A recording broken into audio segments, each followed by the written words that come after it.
নমস্কার, দেখছেন জি 24 ঘন্টা। জয়া কলিফল স্টুডিও থেকে আপনাদের সঙ্গে রয়েছি আমি সৈকত।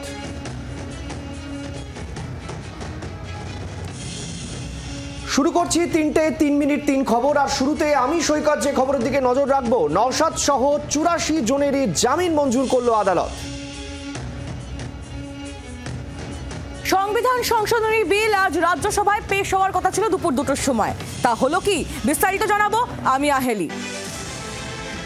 আর আমি যে খবর আপনাদের জানাবো 3টে 3 মিনিট 3 খবরে, তা হলো কলকাতায় বাংলাদেশি সন্দেহে মারধর। বাংলা বলার অপরাধে কলকাতা বিশ্ববিদ্যালয়ের ছাত্রদের মারধর করা হয়েছে, জানাবো ডিটেলে। যে খবরে নজর রাখবো, নওশাদ সহ 84 জনের জামিন মঞ্জুর। 500 টাকার ব্যক্তিগত বন্ডে জামিন দেওয়া হয়েছে। গতকাল আইএসএফ বিধায়ক নওশাদ সিদ্দিকীকে গ্রেফতার করা হয়।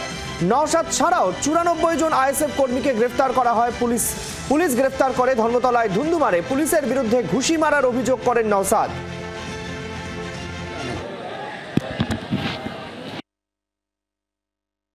যেমনটা আপনাদের জানাচ্ছিলাম, ঘটনার প্রতিবাদে হারোয়াতে টায়ার জ্বালিয়ে প্রতিবাদ বিক্ষোভ দেখানো হয়, ভাঙড়ে প্রতিবাদ মিছিল করা হয়। আপনাদের আরও একবার জানিয়ে রাখতে চাইব, নওশাদ সিদ্দিকী সহ 84 জনের জামিন মঞ্জুর করলো আদালত এবং গতকাল নওশাদ সহ 95 জনকে গ্রেফতার করা হয়েছিল। এবং ব্যাংকশালে যখন ঢুকছেন তখন নওশাদ সিদ্দিকী কি জানিয়েছিলেন সংবাদ মাধ্যমকে শোনাবো।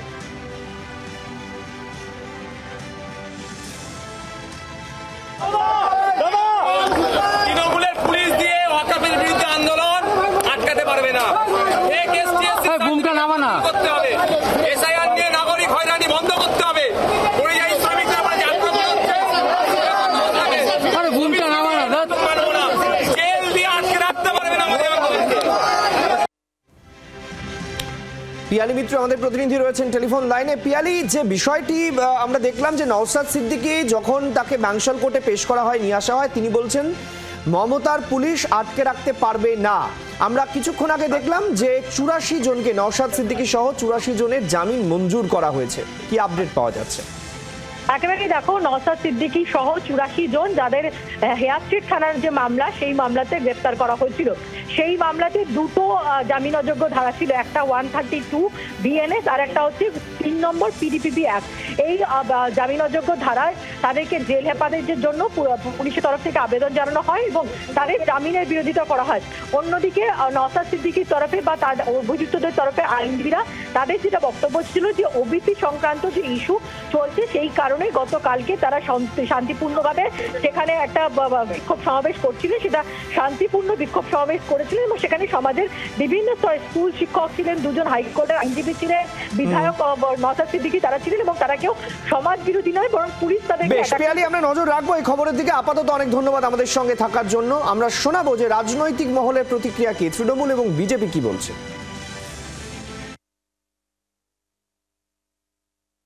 ওনারা চাইছেন না যে সংখ্যালঘু ভোট ভাগ হোক বা বিরোধীরা বেশি লাফালাফি করুক ইলেকশনের আগে, তো যে কোনোভাবে বন্ধ করার চেষ্টা হবে। যারা বলে বেড়াচ্ছে ভারতবর্ষে নাকি আর মিডিয়ার স্বাধীনতা নাই, গণতন্ত্র নাই, তো এখানে একজন এমএলএরও গণতান্ত্রিক অধিকার নেই, তাকে জেলে থাকতে হবে প্রতিবাদ করলে। বোঝা যাচ্ছে কোন দিকে যাচ্ছে পশ্চিমবাংলার পরিস্থিতি। হলো কি বলুন তো, চিত্র সাংবাদিকদের অভয়ার বাবা মা বললেন পুলিশ ফেলে মেরেছে, নওশাদ বলছে পুলিশ ফেলে মেরেছে, অথচ তার ছবি উঠছে না। বিরাট রহস্য। হসপিটাল বলছে কোনো ইনজুরি নেই। যারা যেচে সিন ক্রিয়েট করতে ধাক্কাধাক্কির মধ্যে ঢুকছে, তারা তো চাইছে কিছু একটা লাগুক, নইলে সেটা দিয়ে পলিটিক্স করবে। কিন্তু এই যে ফেলে মেরেছে নওশাদকে, তার ছবি, সে ছবি কই?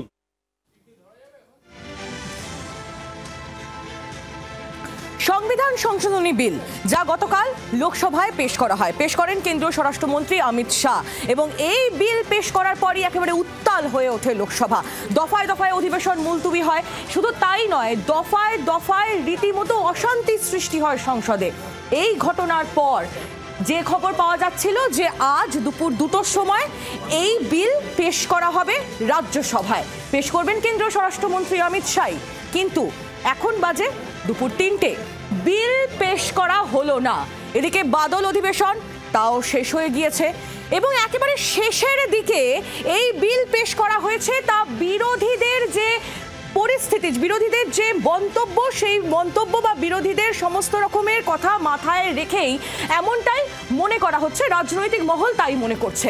বিরোধীরা এই অভিযোগও তুলছে যে একেবারে শেষের দিকে এই বিল পেশ করা হয়েছে শুধুমাত্র যাতে এই বিষয়টাকে ধামাচাপা দিয়ে দেওয়া যায়। কি বলছেন বিরোধী সাংসদরা, শোনাবো আপনাদের। তৃণমূল কংগ্রেস সাংসদ কল্যাণ বন্দ্যোপাধ্যায় কি বলেছেন এই নিয়ে, শুনুন। এটা তো নরেন্দ্র মোদীর সরকারের সবসময় স্ট্র্যাটেজি, সব কিছুই রাতের অন্ধকারে, রাত্রি 11টা 11:30টার সময় বিল দেয়, তারপরের দিন সকাল থেকে এটা নিয়ে চলে, ঝামেলা চলে। ও জানে এটা লাস্ট মোমেন্টে না হলে প্রথমের দিকে করালে, প্রথমের দিকে যদি করে গোটা হাউসটাই ঝামেলা হয়ে যাবে, গোটা হাউসটাই চালাতে পারবে না। সেই জন্য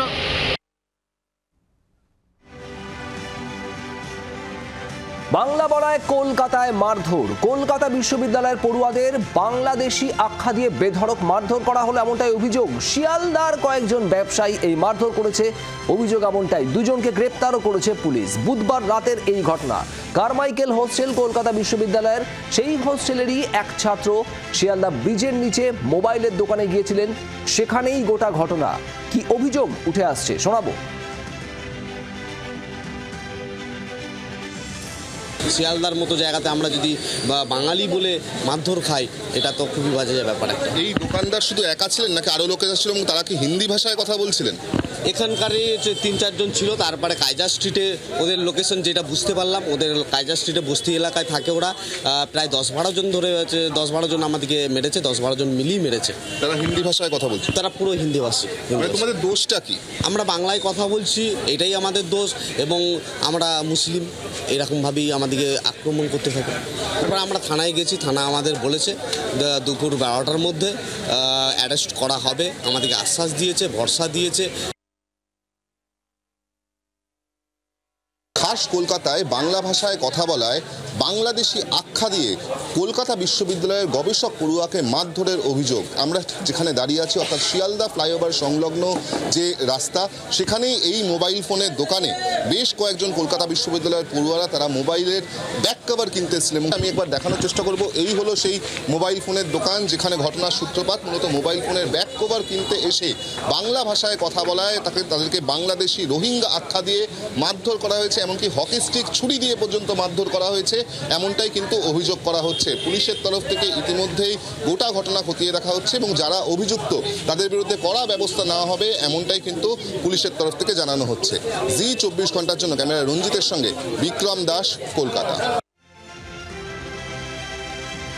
পুলিশ কড়া ব্যবস্থা নেবে, কিন্তু রাজনৈতিক চাপানুতোর থামছে না। তৃণমূল কংগ্রেসের অরূপ চক্রবর্তী কি বলছেন শোনাবো। পাল্টা বিজেপির তরফে রাহুল সিনহার প্রতিক্রিয়া শোনাবো। যেই দল ছাত্রদের পাশে না দাঁড়িয়ে লুম্পেনদের পাশে দাঁড়ায়, তাদের মোডাস অপারেন্ডি বুঝতে অসুবিধা হয় না। এবং এরা যে প্রশ্রয়টা পাচ্ছে এই লুম্পেনটা, সম্পূর্ণ বিজেপির মদতে। বিজেপির নেতারা যখন বাঙালিকে আক্রমণ করা হয়েছে তখন বলেছে ওরা বাংলাদেশি। বাঙালিকে যখন পেলোডারে ছুড়ে বাংলাদেশে পাঠিয়ে দেওয়া হয়েছে তখন উল্লাস প্রকাশ করেছে। তারপরে যখন মুখ্যমন্ত্রী মমতা বন্দ্যোপাধ্যায় হস্তক্ষেপ করেছেন, তাদেরকে আবার দেশে ফিরিয়ে এনেছে। যদি বাঙালি না হতো, যদি ভারতবর্ষের মানুষ না হতো, তাহলে কি কেন্দ্রীয় সরকার দেশে ফিরিয়ে আনতো? এই বিজেপি মানেই বাঙালি এবং বাংলার শত্রু। আজকে যেই জায়গায় ঘটনাটি ঘটেছে, ইন্টারেস্টিংলি সেইখানকার কাউন্সিলর বা কলকাতা পুরসভার বিজেপির জনপ্রতিনিধি, তিনি নিজে ছাত্র রাজনীতি করে বড় হয়েছেন। একজন বাঙালি ছাত্র, একজন নয় একাধিক বাঙালি ছাত্র এভাবে মার খাচ্ছে, তিনি ছাত্রদের পাশে।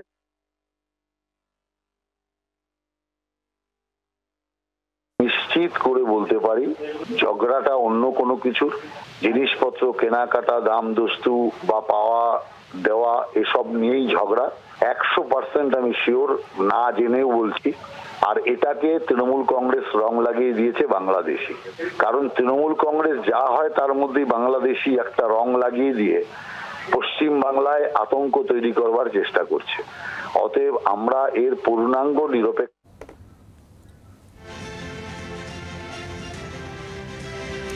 বিজেপি কর্মী অভিজিৎ সরকার খুনের মামলায় জামিনের স্বস্তি পেলেন পরেশ পাল। পরেশ পাল, স্বপন সমাদ্দারদের জামিন দিল হাইকোর্ট। 1 লক্ষ টাকার ব্যক্তিগত বন্ডে জামিন দিয়েছে আদালত। পাপিয়া ঘোষেরও আগাম জামিন মঞ্জুর করল কলকাতা হাইকোর্ট। আগাম জামিন মঞ্জুর করলেন বিচারপতি জয় সেনগুপ্ত। শর্ত সাপেক্ষে জামিন মঞ্জুর কলকাতা হাইকোর্টের। দেশ ছেড়ে যেতে পারবেন না বলে শর্ত দিয়েছে আদালত। অভিজিতের পরিবার এবং সাক্ষীদের ভয় দেখানো যাবে না, এই শর্ত দেওয়া হয়েছে। তদন্তে সব রকমের সহযোগিতা করতে হবে, এই শর্তে হাইকোর্ট জামিন দিয়েছে। শর্ত না মানলে জামিন খারিজ করে দেওয়া হবে। অভিজিৎ সরকার খুনের ঘটনায় সিবিআই চার্জশিটে নাম থাকায় জামিন পেলেন পরেশ পালরা।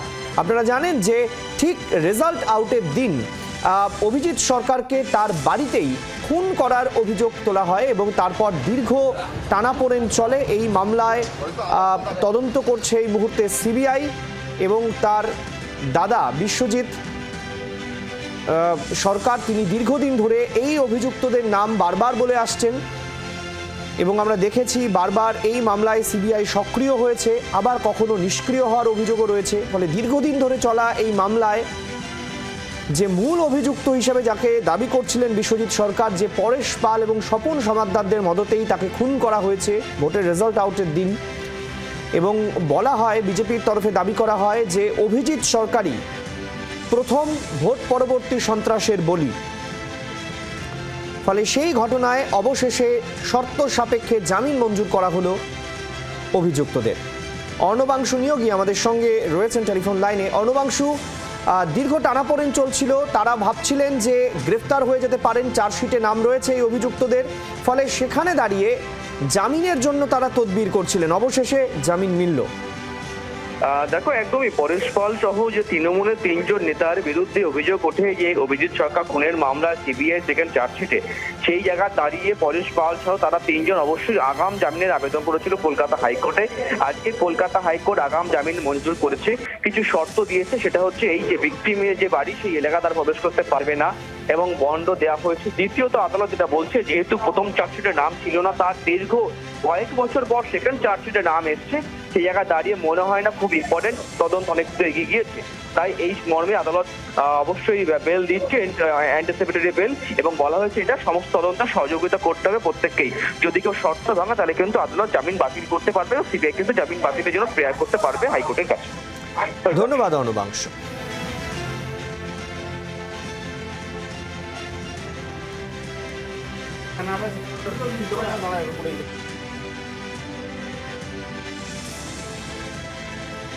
প্রধানমন্ত্রী নরেন্দ্র মোদী তিনি আগামীকাল রাজ্যে আসছেন। যে খবর পাওয়া যাচ্ছে, আলিপুরদুয়ার, দুর্গাপুর এবং তারপর দমদমে তার সভা।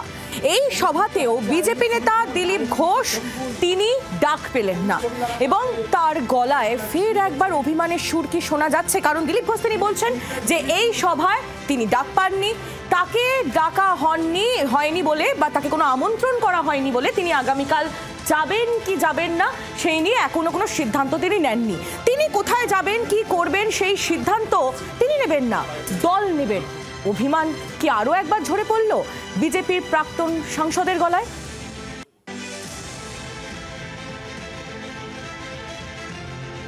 কালকে আবার যশস্বী প্রধানমন্ত্রী কলকাতায় আসবেন, তিনি দমদমে সভা করবেন, কালকে কি আপনি যাবেন? দেখা যাক, এখনো ঠিক করিনি, তাই যাবো। রহস্যময় হাসি বলে দিচ্ছে যে আপনি যাবেন না। যেতেও পারি, নাও যেতে পারি, অন্য কাজেও যেতে পারি। আমি কোথায় যাব সেটা তো পার্টি ঠিক করে, আমি ঠিক করি না। কিন্তু আপনি বলেছিলেন যে আপনি নিজের কর্মসূচি নিজেই ঠিক করেন। হ্যাঁ, কিন্তু পার্টির যেটা কর্মসূচি পার্টি নির্ধারণ করে সেটা আমার হাতে নেই। পার্টির বাইরের কর্মসূচি আমি ঠিক করি। সেক্ষেত্রে কালকে যে প্রধানমন্ত্রী 3টে গুরুত্বপূর্ণ রেল প্রকল্পের উদ্বোধন করবেন, সেখানে তো সরকারি প্রোগ্রামে আমন্ত্রণ দরকার, এখনো আমাকে আমন্ত্রণ করেনি, সেই জন্য ওটা যাচ্ছি না, বাকি দেখছি। আপনাকে ছাড়া 26-এর ভোটের বৈতরণী বিজেপির পক্ষে পার করা মুশকিল। সাংগঠনিকভাবে আপনাকে হয়তো নানাভাবে কাজে লাগানো হবে, অমিত শাহ সেটার ইঙ্গিতও দিয়েছেন, আগে আপনাকে বলেছেন ডেকে যে আপনি ভালো করে। এটা তো পুরোপুরি পার্টির হাতে আছে, পার্টি যেরকম বলবে সেরকম করবো, আমার এই ব্যাপারে কিছু বলার নেই। তাহলে কি আবার কোথাও সেই অভিমানী দিলীপটাকে আমরা পাবো? না, আমরা পার্টির সাধারণ কর্মী, এখন যাকে পার্টি যে কাজ দিচ্ছে, যে কাজে লাগাচ্ছে সে কাজ করছে। তো রিজার্ভ ফোর্সের মধ্যে থাকি আমরা, যখন অর্ডার হয় আমরা লেগে পড়ি। কোচবিহারে প্রধানমন্ত্রী এসেছিলেন, দিলীপ ঘোষ যাননি।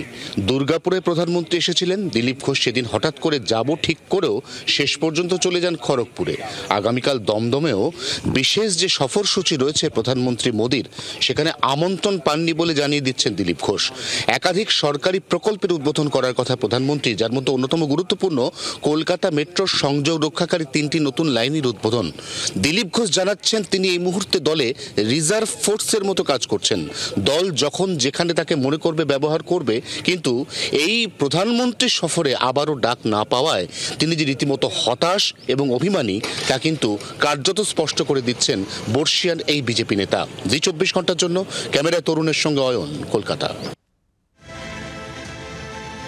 এদিকে দমদম সেন্ট্রাল ময়দানে যুদ্ধকালীন প্রস্তুতি। প্রধানমন্ত্রী নরেন্দ্র মোদী আসছেন আগামীকাল। টার্গেট 2026। আলিপুরদুয়ার, দুর্গাপুরের পর এবার দমদম। একবারে শেষ পর্যায়ে প্রস্তুতি চলছে, তবে তার মধ্যেই বারবার বাদ সাধছে নাগাড়ে বৃষ্টি। বৃষ্টির জমা জল সরাতে বসানো হয়েছে পাম্প। কাঠের পাটাতন দিয়ে মাঠের হাল ফেরানোর চেষ্টা চলছে এই দমদম সেন্ট্রাল ময়দানে। তার কারণ এখানেই আসবেন প্রধানমন্ত্রী নরেন্দ্র মোদী, সভা হবে। বিজেপির অভিযোগ এই মাঠ পুরসভা রক্ষণাবেক্ষণ করে না, তাই সামান্য বৃষ্টিতে এই হাল। তবে বিজেপির পক্ষ থেকে সব ঠিকভাবে ব্যবস্থা করা হচ্ছে আগামীকাল প্রধানমন্ত্রী নরেন্দ্র মোদীর সভার জন্য।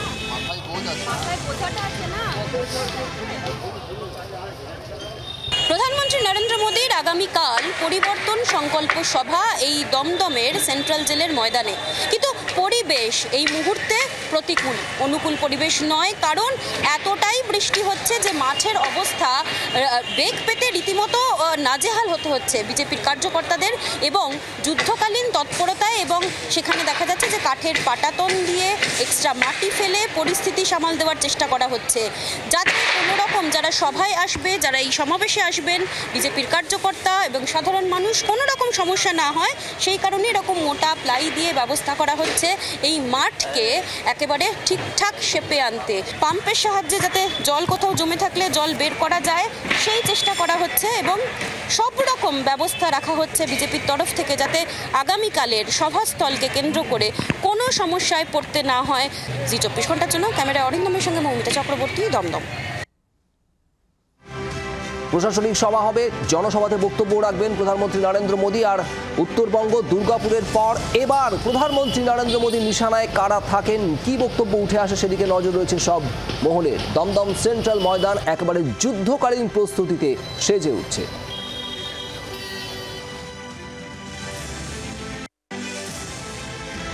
মাঠের তো পরিস্থিতি খারাপ ছিল, তো অনেক ডেভেলপ হয়ে গেছে, খুব ভালো হয়ে গেছে, এখন পরিস্থিতি খুবই ভালো জায়গায় আছে।